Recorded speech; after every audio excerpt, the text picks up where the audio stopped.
So arguably one of the most important tools out there on this toolbar is the move tool. And move tool is located right at the top right here. It has 4 arrows intersecting just like this. And this tool is super basic, but very handy.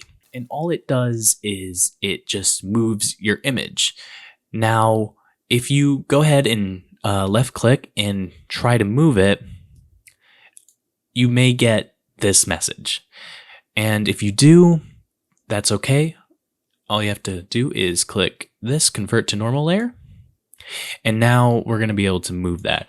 I can explain that a little bit more later, what just happened, but what you can do is just go ahead and move it back and forth just like this, and we can snap it back into position just like that.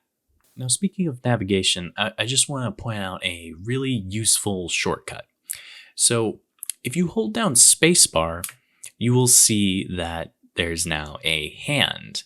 And this makes it so you can move throughout your image while zoomed in. And right now I'm not zoomed in, so it's not going to work. So I'm just going to go ahead and zoom in by holding down Alt and scrolling.